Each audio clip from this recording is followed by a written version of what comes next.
Oi, pessoal, tudo bem? Bem-vindos a mais um Time to Talk by LM, o seu canal do empreendedorismo, e hoje com duas super convidadas, doutora Cecília Viana e doutora Pietra Gomes, que hoje nós vamos falar sobre Advocacia 5.0, porque, lembrando, né, quem acompanha nosso canal, a gente está continuando com o segmento do nosso seminário, pois a Pietra Gomes, né, a doutora Pietra Gomes, foi mediadora do painel Advocacia 5.0 e a doutora Cecília Viana foi a palestrante.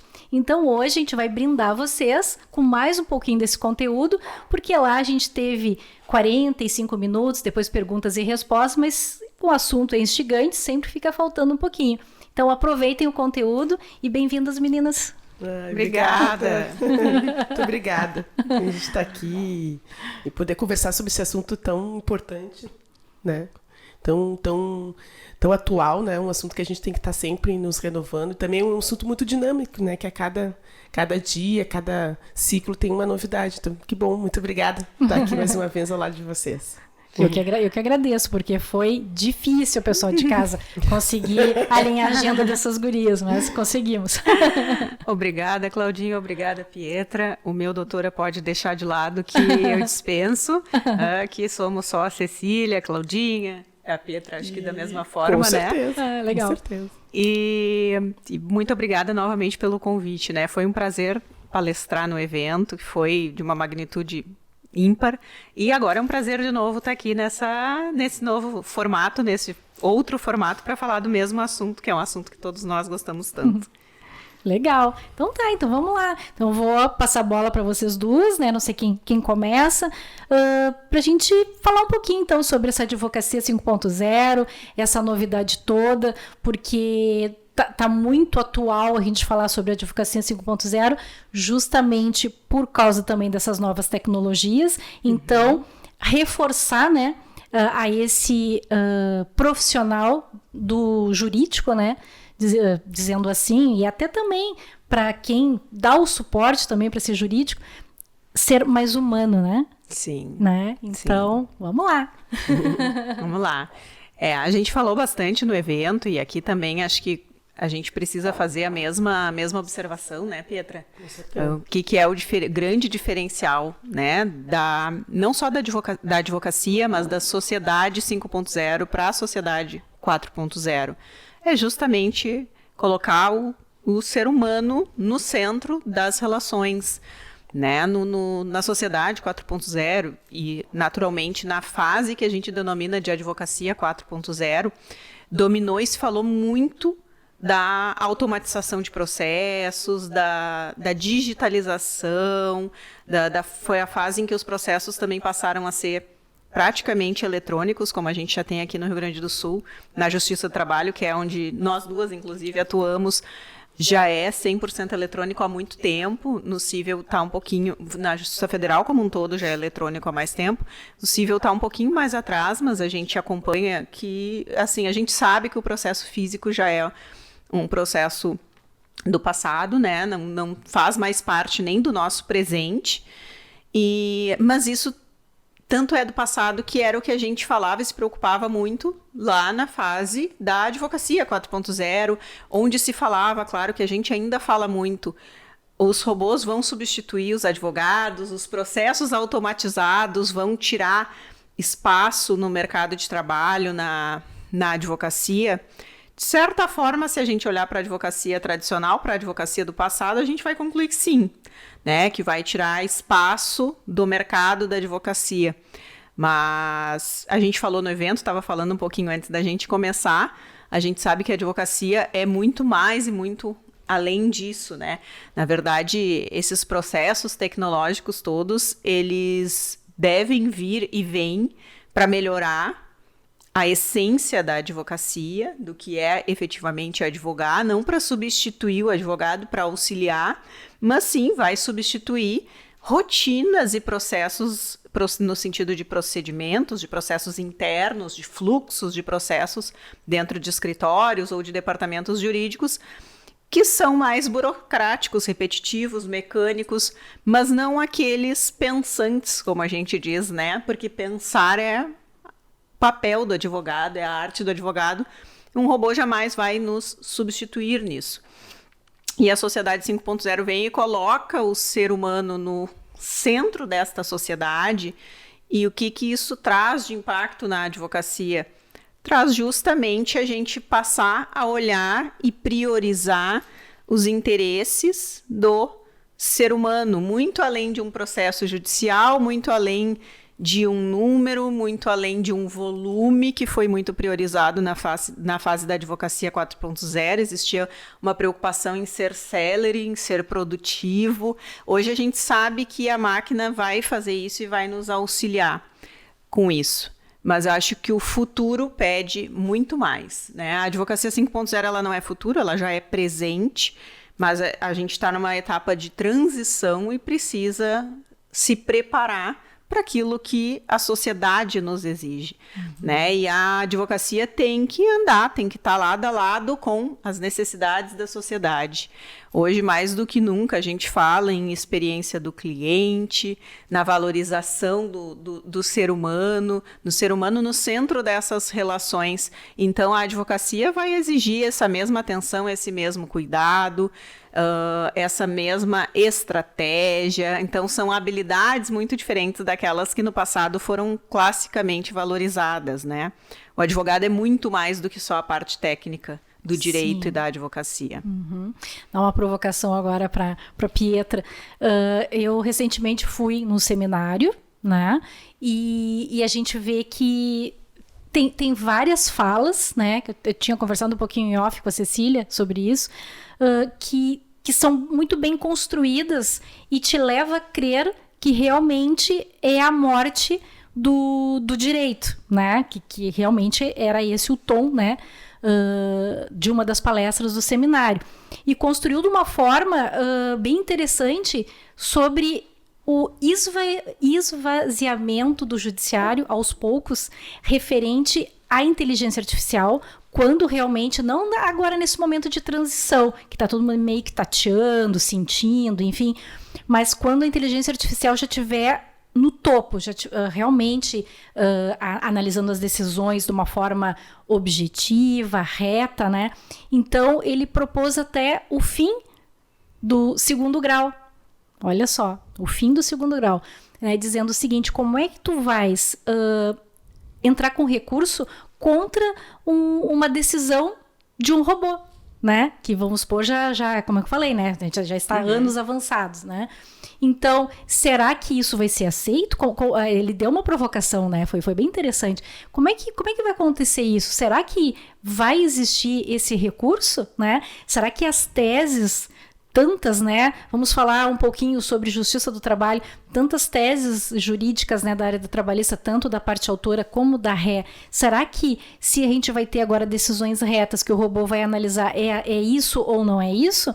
E de repente, se sempre aquela tese, né, for sempre analisada como negativo, será que realmente o advogado vai continuar tentando? Será que os clientes também não vão desistir de entrar com essas ações? Porque tem alguns que realmente eles estão precisando do pagamento das rescisórias, né? Salários em atraso, são aquelas coisas que a gente fala que é o direito, né? Que não são teses. Mas tem algumas coisas que são teses, né? Então, aí, de repente, o cliente até não vai querer, de repente, fazer, eu vou perder tempo, entrar, né, com essa ação, né? Então, é uma provocação bem forte aí para vocês dois. Na verdade, eu entendo, Claudinha, que quando se tratam de direitos exclusivamente de provas, né, que depende de provas mais técnicas, provas documentais, que não precisam, provas mais orais, né, nesse sentido, para ficar assim, falando de forma didática, eu entendo que isso poderia ser viável. No entanto, especialmente na Justiça do Trabalho, nós não temos só matérias exclusivamente de direito, né? Nós temos situações práticas, né? Porque são relações humanas, né? São fatos humanos, né? São questões que demandam uma maior prova. E nesse sentido, quando exige uma prova mais oral, por exemplo, uma prova testemunhal, daí sim eu entendo que a inteligência artificial como mecanismo de decisão, né? Que é isso que tu estás trazendo aqui, que eu acho muito interessante. Eu entendo que seria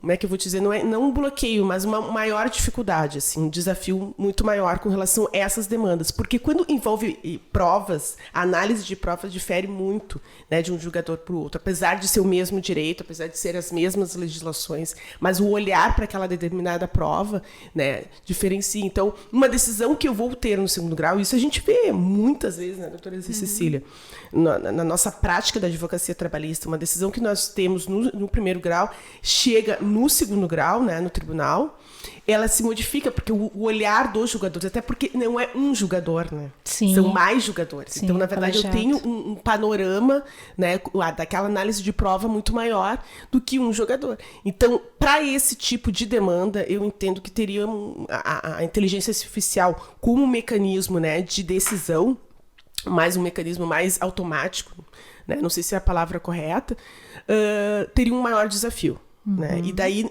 a necessidade de ter o humano, né? A presença do humano, como a doutora Cecília falou. Né? Porque o advogado ele sempre vai ter existir. Por quê? Porque os fatos sociais vão continuar, independente de ter, né, tecnologia ou não. O que eu acho que o maior desafio, né, de nós advogados, porque nós temos medos, né? Nós temos medo de todas essas mudanças tecnológicas, né? De todos esses desafios e também do medo de nós sermos substituídos, né? Será realmente que as petições vão ser feitas por um robô? E como é que vai ser essas petições? Será que a ficção científica está virando realidade? Pois é, e os meus clientes, como é que eu vou fazer? Quem é que vai atender meus clientes? É o robô, é o próprio advogado. Mas não é isso, né? Na verdade, assim, o grande desafio é a gente poder abraçar essa tecnologia ao nosso favor. Essa é a grande questão, né? A gente utilizar a tecnologia de todo o aporte que existe, de todos os mecanismos, possibilidades alternativas para nós e para que a gente possa trazer a humanização, não perder a humanização. Eu entendo que esse é um maior desafio. Né, dessas novas. Perfeito. Agora a outra provocação, o outro, né, o outro lado, né, do palestrante. O outro palestrante, ele trouxe exatamente isso. Disse assim, entendi a tua colocação e achei bem válido o que tu está dizendo. Mas, ao mesmo tempo, nós vamos ter um primeiro grau reto, né? E não olhando essa visão humana, né? Porque não é um juiz humano, é um robô, né? Então, ele vai ver o que deu o maior número, é tudo algoritmos, né? Sim. Lá no segundo grau, então, sim, vai ter aquela visão humana. Vai analisar e sim, aí as teses, né? A 1001 OJs que vão ter, sei lá, daqui a 10 anos e súmulas, enfim, que estão sempre nascendo, né? De diferentes e não sei quantas reformas, de repente, que vão vir, né? Daqui a 10 anos, né? Por exemplo, né? Então, ele acha, assim, que talvez o segundo grau, quem sabe não vai ficar mais robusto, né? Eu entendo que a Pietra falou ali em relação à área do direito específica, trabalhista. De fato, a gente envolve muito a questão fática, né? É uma relação que está baseada em fatos, então isso às vezes singulariza um pouco mais as demandas, né? Tornam algumas coisas subjetivas. Mas a gente sabe que tem essa tendência cada vez mais a objetivar e a inteligência artificial acaba atuando aí. É muito polêmico, de fato, né? Essa questão das decisões que estão pautadas utilizando inteligência artificial já é discutido aqui há muito tempo, né, no nosso país e é, de fato, polêmico. Acho que é preocupante, mas acho que no papel de advogados que somos, nós precisamos estar do lado oposto a essa preocupação central com essa discussão. Porque a discussão está voltada para resolver conflito de massa. Né? E claro que a gente sabe, a advocacia também existe no contencioso de massa, por exemplo, a gente sabe disso, mas teses repetitivas, isso de fato eu acho que é uma tendência que a gente não tem como fugir, mas o papel do advogado está exatamente em atuar fora deste escopo, a quebrar este escopo, a singularizar cada demanda. Até porque a gente quer fugir do judiciário, né? Essa tendência da advocacia já há muito tempo, né, doutora Cecília? As negociações, né? Assim, fazer as mediações, né? A gente não... O Poder Judiciário não resolve conflitos. Isso está há muito tempo, está muito claro. Claro, o Poder Judiciário ainda é um meio e um meio importante de solução de conflitos, não há dúvida, né? E às vezes é o único que nos resta, inclusive. Mas, de fato, eu também tenho a mesma preocupação da Pietra em singularizar a visão sobre a advocacia. Meramente é um processo judicial, né? A advocacia é muito mais do que isso. E há muito tempo a gente vem debatendo isso, e eu não tenho nem um pouco de dúvida em afirmar que o futuro da advocacia é esse, e há muito mais direito para fazer e aplicar fora do judiciário do que dentro. E eu acho que dentro, sim, a gente vai ter cada vez mais mecanização, automatização e inteligência artificial como um suporte importante na tomada de decisão. Né? Não significa que as decisões são 100% pronunciadas com base em inteligência artificial, hoje ou talvez nos próximos anos, mas a médio prazo eu imagino um judiciário com um perfil muito diferente do que a gente teve até aqui. Uhum. E como os advogados se prepararem, né, por toda essa inovação aí, como realmente mergulhar a fundo nessa advocacia 5.0?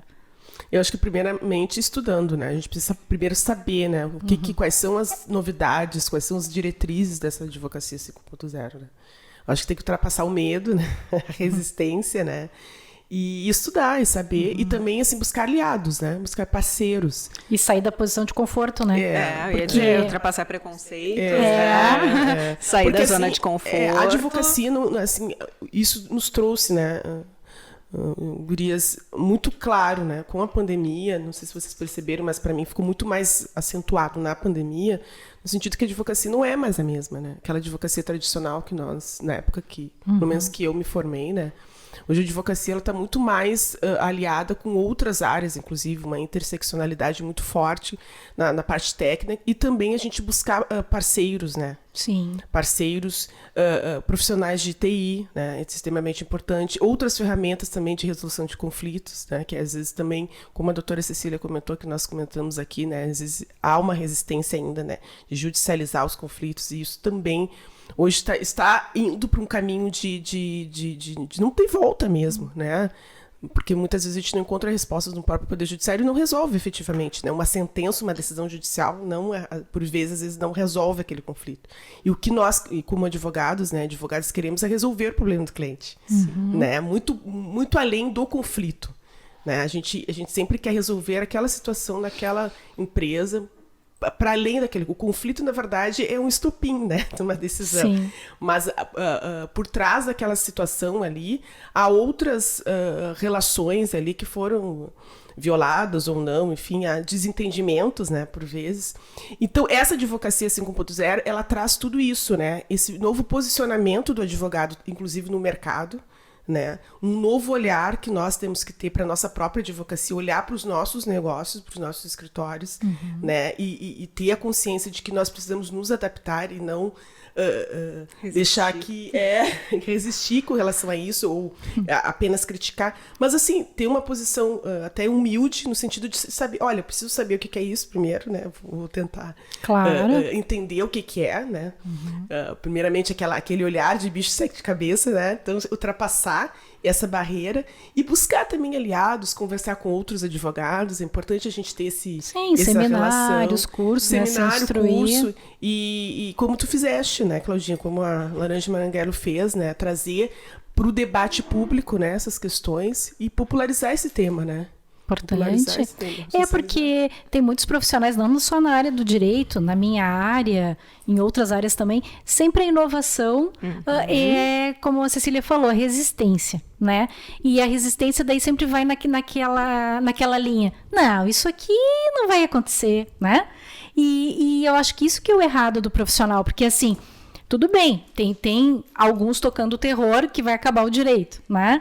A gente aqui está conversando, a gente está vendo já diversas outras situações que o advogado vai atuar. Ou seja, para o público lá de casa já está tendo até uma alegria. Boa, não é tudo isso, né? As pessoas, o ser humano, a melhor coisa que a gente tem é a gente se adapta, né, facilmente. Mas a gente não pode ter a resistência, dizer isso não vai acontecer. Se está inovando, né, daqui a pouco a gente está já em 2030, por que as coisas vão continuar do jeito que estão agora? Não, tudo na vida vai mutando, né? E Por que a que não vai velocidade da transformação hoje, Né? ela é muito rápida. Sim. Então, quanto mais a gente resiste, mais para trás, mais atrasado, mais dificuldade a gente vai ter nos processos de transição e adaptação. Porque quando se anunciava uma mudança no passado, ela vinha num tempo X. Agora ela vem um quinto, um décimo, cada vez vai diminuindo mais desse X. É muito rápido, as mudanças são cada vez mais rápidas, né? E não adianta a gente colocar, a gente pode lembrar lá da greve dos datilógrafos, né?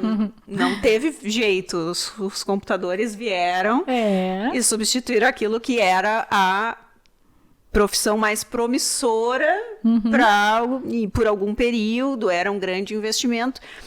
Não, o táxi gritou, mas o Uber resistiu, né? E então assim, as inovações elas acontecem, independente do movimento de resistência que se encontre no mercado que dominava antes. Sim. Se a gente só ficar agarrado àquela ideia, que eu acho que é muito fácil para a gente ver nesses dois momentos distintos, que marcam momentos e fases distintas, né?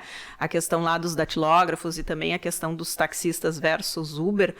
E eu não sei o quanto, mas isso está muito próximo da gente, né? Faz muito pouco tempo que tem Uber aqui no Brasil. Sim. E olha que transformação profunda que foi feita em pouco tempo num mercado que talvez em anos atrás, para a população média, assim, que não pensa muito à frente, aquilo ali era algo assim garantido, né? Era um mercado estável, com uma profissão que há muitos anos existia e que não estava de nenhuma forma, talvez, para muitos ameaçadas. Exatamente. E isso vai ser sempre assim. A gente tem, óbvio, inúmeros outros exemplos. Eu gosto de trazer sempre aqueles que todo mundo entende, né? Que são muito próximos à realidade de todos. O Pix, né? O Pix. Olha que revolucionou a nossa sociedade. Às vezes é uma coisa muito pequenininha, né? O quanto a internet revolucionou a vida e a formatação dos negócios de todo mundo. Né, de toda a sociedade. Certeza. Então, tem muita diferença. Eu anotei aqui, porque eu não queria perder quando a Pietra falou ali, porque eu acho que isso é sensacional, principalmente quando a gente fala na advocacia, né? O que é o advogado? A Pietra falou uma coisa que eu gosto de falar muito, o advogado é um resolvedor de problema. É isso que o advogado tem que ser. O advogado não é um ajuizador de ações, ele não é um mediador, um conciliador, não. Ele tem que ter uma série de habilidades, de ferramentas que ele possa lançar mão de acordo com o problema para resolver o problema do cliente dele. Então, acho que a gente tem que ajustar o nosso foco para isso. E a outra coisa que está muito alinhada, a forma como eu vejo com que a Pietra também trouxe aqui, se nós olharmos para os escritórios de advocacia de 30 anos atrás, pensar em 30 anos, a gente poderia ir menos, assim, eu me formei faz 20, eu já acho que eu entrei aqui há 20 anos, algumas bancas, como a gente chamava, já tinham um outro perfil, 30 talvez um pouco menos, mas tu olhava para dentro de um escritório, eu acredito que pelo menos 90% dele fosse formado por advogados ou advogados e estagiários na área do direito. Essa era a realidade de poucos anos atrás. Hoje, se a gente olhar para um escritório, a gente já não tem, eu acho, essa proporção de 90-10, mas aí a gente ainda tem um predomínio que nos parece muito lógico. É um escritório de advocacia, ele é formado pelo quê? Por advogados. Eu tenho certeza que essa não é a realidade do futuro. Mas então tu tá endossando que o direito acaba, que a advocacia acaba? Não, mas que assim como todas as profissões e como todas as habilidades, elas precisam se integrar, elas precisam estar integradas. Tu precisa ter multi-habilidades, multifuncionalidades. Mas então eu, Cecília, além de advogada, eu tenho que ter expertise de administradora ou de psicóloga, não é isso. Mas dentro do escritório, talvez para tu resolver o problema do cliente, além do advogado, que seja dotado de todas as habilidades que são inerentes e necessárias para qualquer profissional, não só para o advogado. E eu vou puxar depois o gancho para isso de novo. Dentro de um escritório, talvez tu precise de muitas outras competências profissionais e habilidades para resolver o problema do cliente. Sim. Não só do advogado. E ainda assim, esse advogado não é o advogado que a gente falava lá no passado. Qual era o advogado que se destacava? Aquele que tinha um diferencial técnico, uma competência técnica inafastável. Tá, então tu defende que a parte técnica não é importante? Não. Eu defendo que a parte técnica é importante, só que a parte técnica, ela é basilar em qualquer profissão. Eu acho que ninguém admite aqui, não vai sentar na cadeira de um dentista que acha que ele não tem a parte técnica boa. Ah, sim. Isso vai pressupor, né? Isso é, como eu costumo dizer, item de série. Sim. É básico. A parte técnica é básica, ela não é diferencial. Tu não vai te diferenciar por ser um advogado que tu tem uma tese X ou Y brilhante, salvo um outro caso. Mas o que te torna, de fato, um profissional diferenciado no mercado é ter outras habilidades que te torna mais hábil e mais capaz a resolver problemas. Né? Que o cliente chegue na tua frente e tu não tenha, muitas vezes, até a prepotência de já antecipar e saber qual é a solução para o problema dele. Né? Muitas vezes o advogado está ali cheio de expectativa para falar tudo o que ele sabe sobre o direito, ou sobre a vida, ou sobre o caso, ou sobre o processo, ou sobre o judiciário, sobre a parte técnica, e muitas vezes ele não ouviu o cliente dele. Perfeito. Perfeito. Exatamente. E essa é a diferença da advocacia 5.0 e a diferença de ter o ser humano no centro. Aliás, a escuta e a escutativa é uma das habilidades aí mais valorizadas da nossa era e da nossa sociedade. E é para poucos, né? O escutar é para poucos. Todo mundo gosta muito de falar. A gente tem que exercer. Agora, escutar... Exercitar. Exatamente. E aí que eu vinha com a pergunta para vocês, né? Bem nessa linha da Cecília. É a parte da entrevista, né? Tem que ser muito bem feita, aquela análise de todo o problema para tu resolver e transformar ali no papel, né, para o pedido lá, ou para defesa, enfim, né, saber ouvir, né, que eu acho que é o essencial, e como fazer esse cliente se sentir que ele é exclusivo de vocês, entendeu? Porque eu acho que todas as palestras aqui, as palestras lá do seminário, todo mundo que veio aqui conversar com a gente dessa edição sobre o seminário, sempre chegou um momento que a gente chegou à seguinte conclusão, que o pilar mais importante pro um sucesso do profissional é a gente demonstrar para o nosso cliente que ele é exclusivo. Né? Eu queria que vocês falassem um pouquinho sobre isso. Isso está totalmente alinhado com a Sociedade 5.0. É isso que a Sociedade 5.0 deseja e quer. Hoje eu me lembro até de ter usado talvez exatamente essa mesma expressão lá na palestra, porque é algo que está muito, muito em alta. O quanto se usa, inclusive, essa expressão de a experiência do cliente. O cliente hoje, nada mais é do que o ser humano, mesmo quando o cliente é uma pessoa jurídica, continua sendo um ser humano que está experimentando aquela situação ali. É o gestor da empresa, é o diretor, é a pessoa estratégica que está ali para fechar negócio ou para ser atendida. Essa pessoa, ela quer se sentir diferente, ela quer se sentir única, acolhida, e ela valoriza a sua experiência. Até porque isso é muito valorizado hoje por nós. Eu valorizo isso muito. E cada vez presto mais atenção nisso, porque é um processo que se retroalimenta. Porque na medida em que a gente recebe isso também, até como vamos nos colocar do outro lado, né? Como cliente ou como consumidor, enfim, quando eu recebo uma atenção que ela é diferenciada, quando eu tenho uma experiência diferenciada, algo que marcou, né, aquela prestação de serviço, enfim, aquilo vai de fato me marcar tanto, ou ser uma experiência única, tão diferenciada que eu vou passar a valorizar mais aquele serviço, eu vou passar a valorizar mais aquilo também quando eu for a fornecedora do serviço.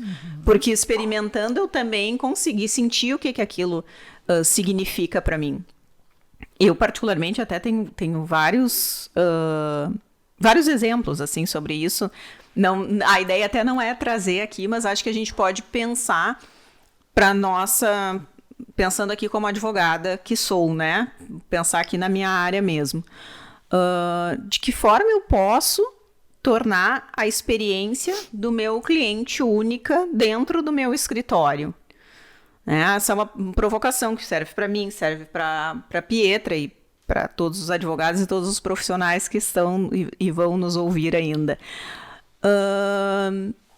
Será que eu paro para pensar nisso? Eu tenho um desenho dentro do escritório para pensar nisso, mas como é que eu vou levar isso em consideração, né? E aí, hoje a gente fala, e eu sou uma entusiasta em vários assuntos que estão de mão dadas aqui com esse é um deles.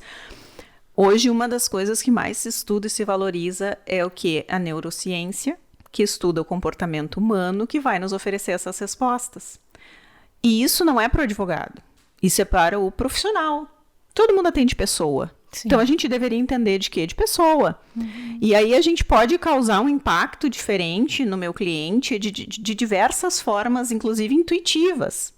Né? O cliente não percebe, ele simplesmente se sente mais acolhido, melhor atendido, com atendimento diferenciado, e isso passa por diversas experiências, desde sensoriais, visuais, a todo momento, né? Eu entro aqui, a Claudinha me recebe, ela me recebeu com um abraço, me ofereceu uma água, tem um biscoitinho.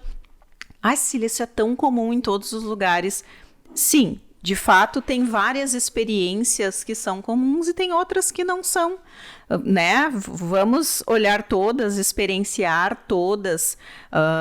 Eu fiz uma mentoria muito bacana, assim, que quebrou aí muitos vieses cognitivos, mentais meus, e me abriu aí muitos portais, construí muitas pontes ali. E a gente falava muito na questão dos 5 sentidos, né? O ser humano tem 5 sentidos, olha quanta coisa a gente tem para explorar, né? Hoje em dia existe, inclusive, marketing olfativo, que é um negócio que eu acho sensacional, por exemplo. Tu constrói uma fragrância, né? Uma marca olfativa, né? Constrói uma fragrância que ela é única, tu vai botar aqui, talvez, num difusor teu. É só aqui que vai ter aquele cheiro, e aqui é uma marca, é uma forma sensorial diferente. A gente está muito acostumado a ver marcas, né, como emblemas, os timbres, trabalhar um pouco mais com o visual, mas existem os outros sentidos, né, que a gente pode trabalhar. E quantas vezes, eu não sei vocês, eu sou bem apaixonada por essa questão do olfato particularmente, quantas vezes a gente não está passando no shopping e não tem aquelas lojas que quando tu tá passando, tu sente aquele cheiro que é absolutamente convidativo. Né? E ali várias vezes estão escondidas, entre aspas, várias notas ali que te passam credibilidade, que te geram conforto, que te dá vontade de ficar ali dentro.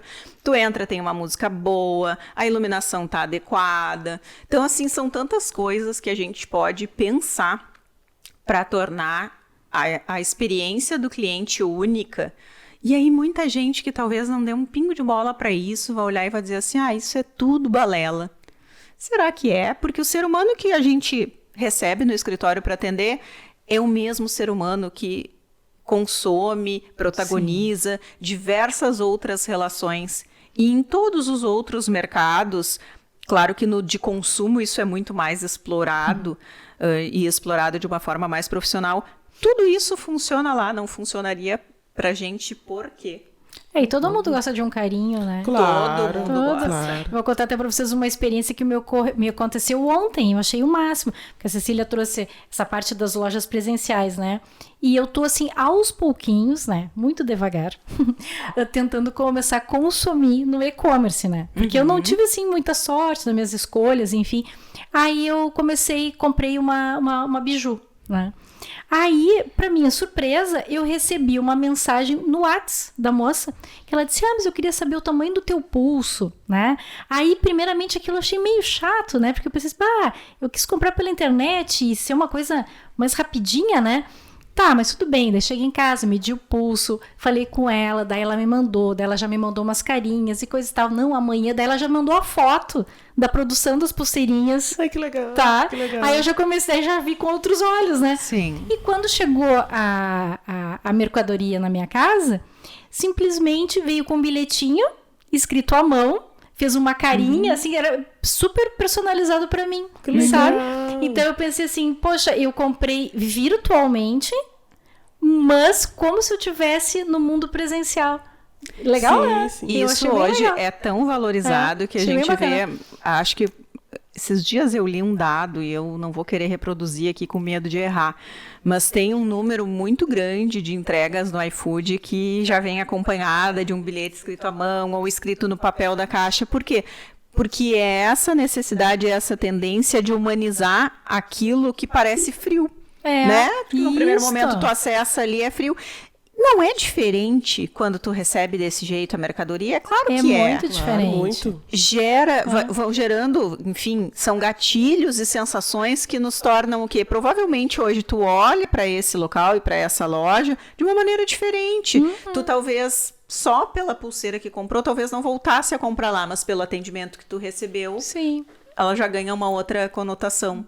com certeza. E isso tá ao alcance de todos nós, né? Eu disse que eu não ia dar exemplo, mas vou, porque eu vou seguir aqui a tua linha. É incrível como a gente está disposto, e isso é um fato, a gente está disposto a pagar muito mais por um serviço quando ele nos é bem apresentado, quando ele vem valorizado, quando ele vem personalizado, quando alguém conseguiu agregar valor àquele serviço, nos entregar isso e a gente se sentiu valorizado nesse processo, a gente está disposto a pagar mais. Isso é algo impressionante. Eu consultei, eu não queria dar aqui nos nomes aos bois, né? Dois dentistas para fazer um procedimento dentário, né? Era o meu aparelho que eu coloquei. Eu tinha um orçamento X com uma dentista, fui numa outra dentista que eu tive uma outra experiência lá dentro. Claro que a gente entra na clínica e percebe, a clínica é melhor, tá muito melhor decorada, melhor localizada, consulta mais cara, tu sabe que aquele tratamento ali vai ser mais caro. E às vezes tu já entra disposto a não ficar. Tu já entra pensando assim, não, aqui é mais caro, eu não vou fazer. Mas eu vou fazer a avaliação, acompanhava pelas redes sociais e já tinha, né? Ou seja, aos poucos, o serviço bem prestado, ele vai nos quebrando objeções, né? Então, assim, já tinha uma quebra de uma objeção anterior, já tinha conquistado o espaço ali no acompanhamento das redes sociais, que hoje é algo também inafastável a todos nós. E aí cheguei lá, vi assim tudo caro. Eu nunca tinha visto nem um guardanapo bordado com a marca da profissional. Então assim, com umas pedrinhas privadas no guardanapinho mesmo, né? O café vem oferecido numa bandeja. Aquilo ali é uma... Eu disse assim, eu fui fazer uma consulta no dentista e tive uma aula de prestação de serviços de qualidade. Legal. E contratei no mesmo dia. O tratamento, enfim, com o aparelho, o Invisalign, que era, acho que cerca de 50% mais caro que o outro. Tu vê. Vende. Isso vende, porque isso te pega, tu consegue enxergar o valor, né? É o valor agregado, aquele serviço. Tu teve, além de tu ter tido uma experiência e também um serviço melhor prestado, né? Pelo que tu falasse, né? Então, tudo agrega, né? E na advocacia tem 2 pontos que eu acho bem importante falar. Primeiro, é algo muito simples, assim, a gente humanizar. É o atendimento do cliente. A advocacia tem que se centralizar no atendimento do cliente. Porque a gente percebe quando as pessoas chegam até nós, quando o cliente chega, as reclamações são sempre as mesmas. Tá cheia de dor, né? Não, e assim, não conseguia falar com o meu advogado, né, com um colega, não conseguia me comunicar quando eu precisava. Então, é algo simples que a gente pode fazer, obviamente com um atendimento qualificado, né, não é qualquer também atendimento, é escutar o cliente e entender a dor dele, né. Eu tenho uma experiência que para mim me marcou, uma experiência não muito boa, mas para mim me trouxe uma lição, porque eu sou muito observadora, assim, até para trazer coisas para minha atividade profissional. E eu cheguei numa loja de cosmético e eu disse para a moça, olha, eu preciso de um leave-in, né? Um cosmético para cabelo. Eu falei, só cabelo. E dela me trouxe um cosmético para cabelo loiro. Daí eu disse, olha, a senhora tem outra... Eu não falei nada. A senhora tem outra alternativa? Eu só disse isso. Daí ela me trouxe um produto para cabelos lisos. Qual é a sensação que eu trouxe? Ela não entendeu a minha... Primeiro, ela não apesar de eu ser uma mulher negra, tenho cabelo cacheado, e isso é muito visível, ela não me olhou, ela não me viu. Sim. Ela se centralizou, né, a atividade dela, ela encerrou a sua atividade na venda. Como se ela fosse um robozinho. É, pior do que o robô. O robô, ele vai mais certeiro. O algoritmo é certo. Quando tu dá o caminho, ele não é. Eu dei 2 oportunidades porque, de repente, a pessoa tá cansada, né? Sim, assim, tu foi educada ainda. O ritmo da atividade, até entendi. Sim. Mas na segunda eu disse, mas eu tô aqui, né? Então, a gente entender por que eu trouxe essa experiência. Isso sempre me marcou no sentido não negativo. Eu tirei lições disso. Do entender a dor do cliente. Né? Entender a dor do cliente não é só o processo. E a gente volta para aquela nossa conversa muito boa, né? Muito interessante, no sentido assim, eu não vou entregar somente uma defesa para uma empresa. Mas eu preciso extrair do cliente realmente o que está acontecendo dentro daquele contexto para resolver o problema do cliente. Né? E assim, olhar o cliente, né, não como... mas é mais um processo de A, B, C. Né? Não. É mais uma cifra. Mais um pedido que já é recorrente. Não, eu tenho que olhar aquela situação ali, entender o porquê daquela situação, de que forma eu vou resolver, entender a dor do cliente de forma individual. Fazer uma análise individual. E esse é o grande desafio do advogado. E sem preconceito, né? Sim, exatamente. Sem julgamento. Sem porque muitas vezes chega um cliente, né? Não só a parte de vocês, né? A minha parte também, né? Chega um cliente, vamos supor, tu já prejulga. Ou a vestimenta, ou o jeito de falar, ou às vezes também nervoso, falando rápido, enfim, né? Então, tu tem que dar o tempo para aquele cliente falar a dor dele, a gente ouvir, né? Como a Cecília falou, o melhor é eu escutar, né? Às vezes, realmente, aquele cliente não é um cliente para ti. Ou porque, de repente, tu não vai se sentir com a expertise total para poder dar todo esse conforto e todo esse tratamento para esse cliente. Ou também, de repente, porque... não é para ti mais esse cliente, né? Porque às vezes acontece, infelizmente, de chegar... Quantas vezes já chegou pessoas meio desorientadas para mim orientar, vamos dizer assim. E aí tu tinha que descartar o cliente, né? Tu tem que ter todo um cuidado, né? Porque acontece, né, pessoal? Às vezes bate na tua porta uma pessoa completamente descontrolada, não tem o perfil ali adequado para tu atender, e tu tem que ter toda uma linha de cintura para tu, né?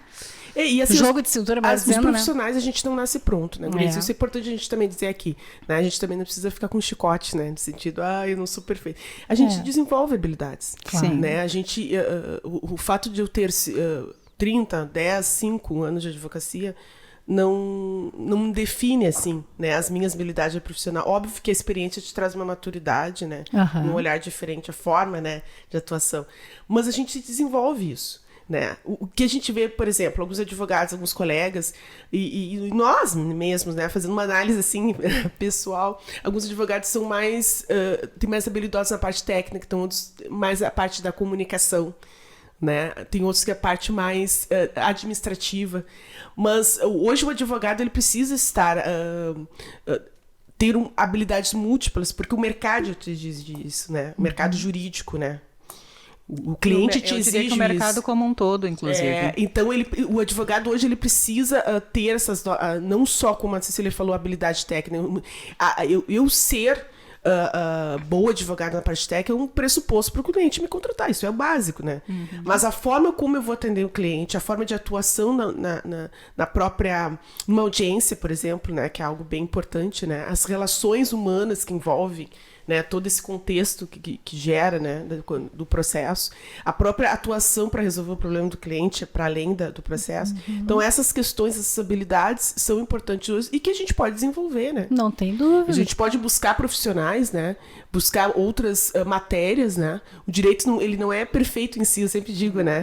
A gente olhar o direito como resolvedor de tudo, mas a gente agregar outras disciplinas, outras ciências humanas, né? E exatas, se for o caso, né? Sim. Incluir outras ciências exatas para que a gente possa trabalhar e desenvolver aquela habilidade que a gente precisa desenvolver, né? Parte técnica é fundamental, né? Mas ela é básica, de fato. Assim, a gente não pode parar de estudar a parte técnica.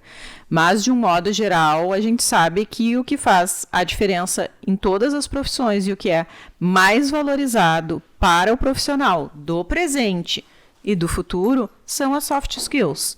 As chamadas soft skills, que são essas habilidades comportamentais, né? Como ter a escuta ativa, a negociação, a empatia. Quanto hoje é importante a empatia, né? O que afinal de contas diferencia, o que gerou aquele ponto de contato com a loja ou com um profissional dentista, pensando até nesses exemplos que vieram aqui, de alguma maneira essas pessoas se conectaram a nós. Assim como nós precisamos nos conectar às pessoas que nos procuram. Se a gente só atender, ouvir burocraticamente, porque não, eu ouço, ouve às vezes batendo o pé no chão, olhando para o lado, ai, quanto tempo, o próximo prazo que eu vou cumprir, ou o próximo cliente que eu vou atender. Esse ouvir não serve. E a pessoa que está do outro lado sente. E a gente sabe porque a gente também senta do outro lado. Sim. E eu acho que poucas coisas talvez nos incomodem tanto como ser humano do que não se sentir ouvido, não se sentir atendido. Então, assim, é uma escuta que ela é atenta, ela é ativa, como diz mesmo o nome da habilidade, mas é anotar, é dissecar, é pensar em cima do problema, e para tudo isso tem técnica, né? Com certeza. Tudo isso a gente desenvolve. E eu acho que também... O que eu botasse uma sementinha aqui, falar sobre a síndrome de burnout, né? Então, o que acontece, né? Muitas vezes, né, os nossos clientes, ou a gente mesmo, vamos supor que aquele dia tu tá meio sem paciência, coisa e tal, porque tu tá com muitas atribuições. E essas atribuições também vêm essas atribuições tecnológicas. Porque hoje, por exemplo, tem a facilidade do Pix, né? Mas aí tu mesmo vai lá, tu tem que entrar ali, né? Tu faz o Pix, pro fulano de tal. Daqui a pouco tu tem lá 500 planilhas que tu tem que também gerenciar, né? Os teus débitos, teus recebimentos, gerenciar a tua equipe, né? Às vezes tu tá prestando um serviço para uma empresa e a empresa, isso que eu acho bem interessante, ela te traz serviços que é da empresa, entendeu? Então tu tá fazendo atribuições não do advogado ou do perito ou da área de TI, tu tá fazendo serviços da empresa, ou seja, ela tá te colocando coisas para tu fazer. E não só às vezes a empresa que tu presta serviço, né? Mas também o teu diário, o teu dia a dia, né? A internet, a Netflix, isso e aquilo. Então, tudo é tu que tá fazendo. Tu tem que baixar o boleto, né? Então, eu digo, antigamente, a gente não tinha todas essas atribuições, entende? Não, essa parte tecnológica, claro que ela veio para nos ajudar. Mas a gente passa 24 horas conectados. E eu digo 24 horas porque eu acho que até quando a gente está dormindo, a gente está pensando ali no WhatsApp, né? É uma coisa impressionante. Por isso que há, inclusive, o direito à desconexão. Isso já existe essa terminologia e há, inclusive aqui, a gente que é da área do direito do trabalho sabe disso e a gente fala muito na questão do direito à desconexão, na regulamentação, no limite do uso da tecnologia, inclusive envolvendo funcionários. Hoje em dia o que mais dá é... como a gente vê problema com grupo de WhatsApp, que às vezes o gestor acha... Antigamente era o e-mail, mas o e-mail ainda... ele guarda uma distância um pouquinho maior do que o WhatsApp, porque o WhatsApp vai entrar no teu celular, muitas vezes é o mesmo, não é o de trabalho, mas mesmo sendo de trabalho ainda gera discussões, né? Será que o gestor pode mandar a mensagem às 3, às 4, às 5 da manhã dentro do grupo?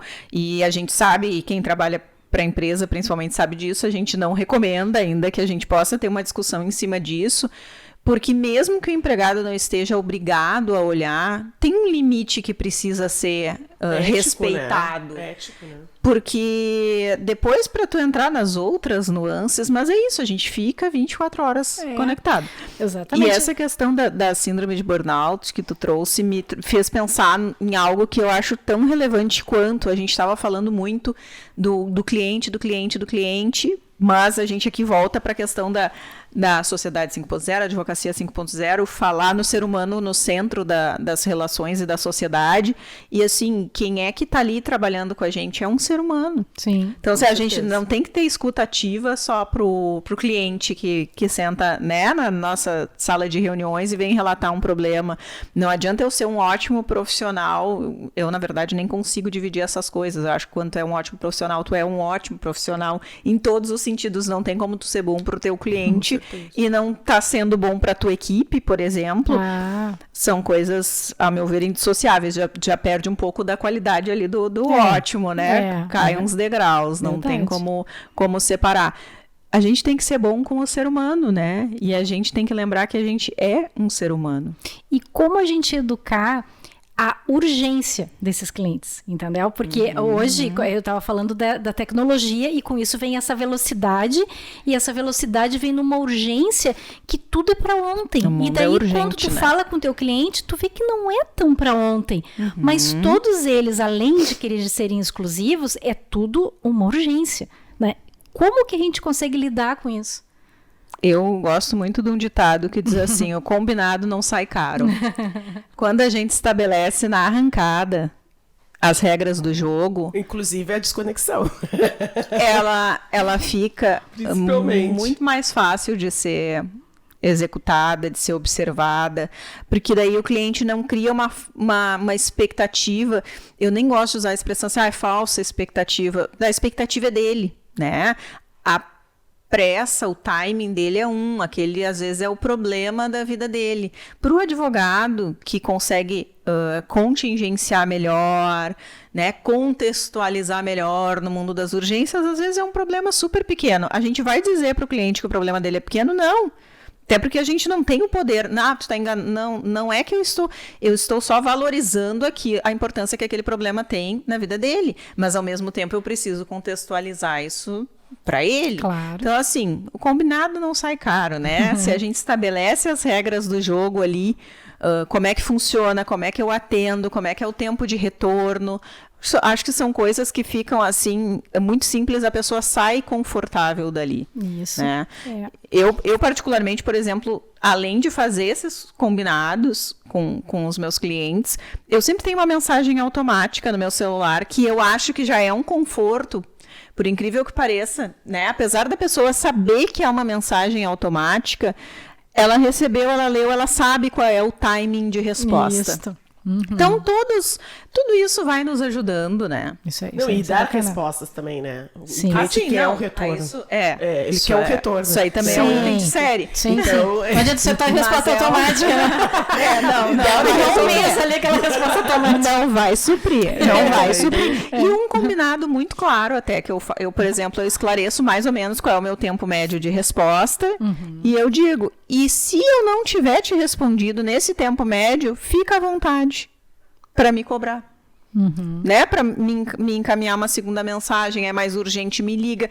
Então, assim, eu acho que não tem exatamente o certo ou o errado. Né? O que serve para um pode não servir para o outro. Sim. Tem pessoas que acham inadmissível, não vou responder jamais uma mensagem à noite, no final de semana. Tem outros que completamente diferente. Então, assim, eu acho que não existe o certo e o errado. Existe o que está combinado, e o que está combinado normalmente é palatável para todo mundo. Claro. Não, tá certo. E a gente sabe também, né, aquele cliente que é mais ansioso, né? Tem vários. A gente conhece os perfis, a gente saca na rápida. Mas é importante, né, estabelecer os limites, né? É importante a gente estabelecer os limites para o cliente entender até a forma de atuação e também entender que existe uma organização de trabalho, né? Claro. Sim. Porque também é uma credibilidade do teu trabalho, né? Eu trabalho assim, a forma como eu trabalho, especialmente para empresas, né? Eu digo, olha, o meu trabalho é de segunda a sexta, se você tem necessidade de um trabalho sábado, daí o valor é diferenciado. né? Porque eu vou disponibilizar o meu final de semana, né, para atender aquele cliente. E isso eu sempre digo, assim, desde o início há alguns limites de horário, existe limite de horários, existem... Só trabalha, né? Por quê? Porque eu também, e eu digo uma frase bem interessante, nós estamos estabelecendo um casamento, né? Nós acabamos de noivar, agora nós vamos casar, eu digo para os meus clientes, eles estão casados. E eu não quero me separar de ti. Eu quero que a gente consiga renovar os votos, né? É assim que eu digo. E que a gente possa muito tempo e a gente ser feliz nesse casamento. Eu sempre digo para meus clientes, eu quero ser feliz, né? Eu já sou casada, então eu estou estabelecendo o segundo casamento, eu tenho outros casamentos, né? Múltiplos, e eu digo, eu quero que dê certo no nosso casamento, né? Eu quero que a gente tenha uma relação saudável e eu quero também ter o prazer de poder atender. Gostei, o senhor, né? gostei. E o senhor, a senhora, ou a sua empresa, enfim, claro. né? Então, eu quero ter prazer enquanto profissional, né? Então, quando tiver alguma questão, a gente senta, vamos conversar, né? Sim. Porque às vezes foge também, né? Que nem um casamento, fazer uma dela. Exatamente. É muito semelhante, né? Eu sempre digo serve, assim. Serve pro casamento também, o combinado sai. Boa. É mais barato. A intimidade dá uma dificultada, mas a gente consegue aplicar. Mas, gurias, assim, ó, tá terminando o tempo, né? Então eu queria ver com vocês, assim, o que faltou, mais algum tópicozinho pra gente falar. O que vocês acham? Eu adorei, primeiro, né? Adorei estar com vocês, né? A gente poder conversar, a gente poder trocar experiências, o quanto é importante a gente trocar experiências, a gente ouvir outros profissionais, né? O quanto agrega para nossa atividade, né? O quanto nos fortalece, o quanto nos engrandece. Então, primeiro, agradecer por estar aqui com vocês e dizer que a advocacia 5.0 é algo que nós precisamos ultrapassar o medo, as barreiras, né? Enquanto profissionais, e não só advogados, mas, enfim, contabilistas, enfim. E procurar saber, né? Procurar saber o que é e desenvolver essas habilidades, porque é algo que já está aí, né? Não vou dizer que não é o futuro. Né? Quanto mais a gente fomentar com seminários, com palestras, quanto debates... mais a gente conhecer e a gente ter a humildade de entender e poder se adequar, muito mais a gente vai estar... A gente vai crescer como sociedade, como profissional, né? Como sociedade, e a gente vai entregar o nosso trabalho muito melhor, né? Legal. Bacana, eu compartilho aqui das palavras da Pietra em relação a novamente agradecer, dizer que é sempre um prazer conversar com vocês, estar aqui. Eu estava pensando ali enquanto a Pietra estava falando, né, o que como mensagem final, assim, são tantas coisas importantes, mas do que a gente falou aqui, e é o que eu acho que é o mais importante, assim, o advogado estar fora da caixa, né? É bem além até de só pensar fora da caixa. A gente precisa sair da zona de conforto. A gente precisa aprender muito fora do direito, sem perder o foco de que somos advogados, de que temos a necessidade de ter uma base técnica muito bem sedimentada. Não deixar de estudar a parte técnica, isso é óbvio, mas a gente tem que desenvolver soft skills. Isso é uma realidade para todos os profissionais, né, de todos os segmentos, e não é diferente para o advogado. A gente, há muito tempo, não tem como ver a advocacia da forma tradicional, como ela era vista antigamente, mas, atualmente, isso grita, né? Mais do que grita. A gente precisa sair do silo, a gente precisa inovar, a gente precisa estudar e aprender coisas que estão muito além do direito, né, e que vão muito além até de algumas coisas que a gente focou aqui, como, enfim, atendimento a cliente, são alguns pontos que a gente falou, até em razão do nosso tempo, que a gente poderia aqui se estender muito ainda falando sobre isso, mas, de fato, há uma necessidade muito grande de que a gente se adapte a uma realidade que é muito diferente daquela advocacia tradicional, né. Eu brinco, assim, que está aberta a temporada da caça aos advogados que ainda usam termos de latim nas petições e que fazem aí peças de 50 laudas onde podiam usar 3. Acho que essa é a maior provocação no sentido da provocação à advocacia tradicional. Vamos repensar, né? Será que isso serve?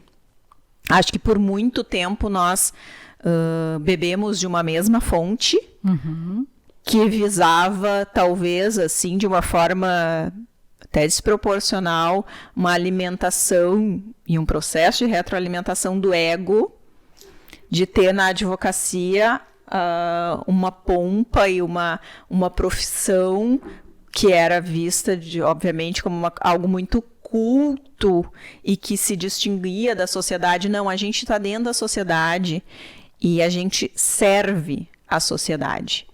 Então, se o que a gente estiver fazendo não estiver sendo entendido pelo nosso cliente, se a gente não estiver atendendo a uma demanda do judiciário, nos comunicando bem com o judiciário, nos comunicando bem com o nosso cliente, tendo uma comunicação efetiva, eficaz, numa linguagem objetiva, né? A gente falou muito disso lá no curso, assim, juiz tem milhares de processos para ler, e a gente sabe, assim, para que a gente vai usar 50 laudas para falar algo que podia falar em 2 ou 3, né? Sejamos objetivos, concisos, e vamos melhorar o nosso relacionamento com todos os usuários do nosso serviço, né? E o judiciário é um usuário do nosso serviço também, o juiz é um usuário do nosso serviço, o nosso cliente é um usuário do nosso serviço. A gente tem que se comunicar muito bem com todos eles. Acho que é assim a mensagem final de provocação aí à advocacia. Perfeito. Bom, eu diria a mesma coisa, né? Vocês falaram tudo já, mas acho que sair da caixa, eu acho que é o principal, a gente deixar o nosso cliente, ele sabendo que ele é ou exclusivo, sendo que a gente sabe que todos, né, tem que ser exclusivos, é importantíssimo, né? E eu acho que as parcerias, tem que ter as parcerias, né? Eu acho que o advogado, ele não pode só ficar buscando parcerias com advogados, por exemplo. Não. Então, ele tem que ter a parceria com o pessoal da TI, o pessoal da contábeis, o pessoal da administrativa, economista, enfim, engenheiros, né? E outra coisa bem importante que eu aprendi no 2º seminário, até com o Rogério Baum, que foi um dos palestrantes, que é administrador, que eu achei sensacional o que ele falou. Ele disse assim, a gente aprende mais quando a gente vai em seminários, palestras e cursos, ou lê até no YouTube, olhar live, enfim, quando não é a nossa profissão. A gente tem que ver dos outros. Não só porque, às vezes, a gente também fala assim muito, às vezes, querer olhar o nosso concorrente, ver o que o nosso concorrente está fazendo. Não, vamos olhar as outras profissões, o que eles estão fazendo, porque ali surgem insights maravilhosos para a gente adotar na nossa profissão. Uma riqueza então, muito maior. Muito maior. E isso é neurociência. Ah, legal. Isso a neurociência nos ensina também. Um dos exercícios que a gente tinha lá na mentoria, não vou me exceder, que a gente está encerrando, mas só fica como uma provocação também, era a gente quebrar alguns padrões automatizados, que a gente também tem os nossos, né?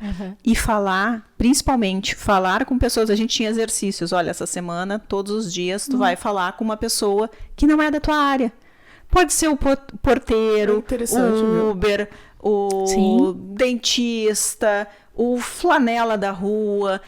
É muito mais fácil a gente tirar insights, a gente ter experiências diferenciadas com pessoas que estão fora do nosso padrão de conduta, de pensamento. Com certeza. Se a gente só se relaciona entre iguais, a gente não vai tirar nada de muito mais rico dali. Parece claro que toda conexão enriquece. E um outro olhar, né? Uma outra perspectiva. Né? Exato, desperta na gente porque a gente fica, tu vê que tem muito papo, né? Mas nós vamos ter que encerrar, mas só para terminar. Porque a gente fica assim muito no mundinho da gente. Muito. Né? Vocês no jurídico, eu no contábeis, parará. Aí quando tu vai olhar o mundo do outro, tu diz assim, meu Deus, existe vida aqui. Daí tu vai ver assim, mas tem outra aqui. E aí a gente fica com aquela sementinha de querer inovar, de querer fazer diferente. Claro. O que eu posso fazer isso pro meu negócio? E assim vai, né? E aí vem, eu juro que também já estou aqui encerrando. E aí vem essa questão que a gente tava conversando, que foi a minha provocação final do Estude Além do Direito. Ah, sim. Tá na mesma perspectiva, é fora dali que a gente vai conseguir agregar. E pensando nisso é que a gente consegue ver assim, por que isso no mercado XYZ tá tão certo? Não dá na advocacia, por quê? Porque ninguém implementou, ninguém fez, ninguém tentou. Porque até aqui a gente veio se alimentando muito de nós mesmos. Isso. Então, assim, pensar, agir e estar fora da caixa. Não, e assim, nós temos uma cultura, né, jurídica, de que as respostas são o direito que dá, o direito é a última razão, né? Sim. É isso que a gente estuda na faculdade, o direito é a última razão. Então, nós temos o ego, nós, estou dizendo, enquanto profissionais, somos alimentados por um ego. É dizer, verdade. Que foi inflado por muito deu tempo. certo. É. É o direito que vai te dar, somente o direito vai te dar a resposta. E a gente vê que, na realidade, não é isso, né?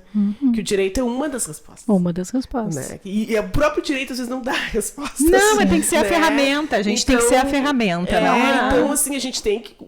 Isso é algo muito presente e nós profissionais do direito, precisamos nos adaptar, sim. Olhar as outras áreas como parceiras, né, para agregar valor ao nosso trabalho. É essencial. Hoje, o profissional precisa realmente ter esse olhar e trazer, né, essas sabedorias, esses saberes, esses conhecimentos para a própria atuação profissional. Né? Então tá, gurias. Brigadão. Que prazer.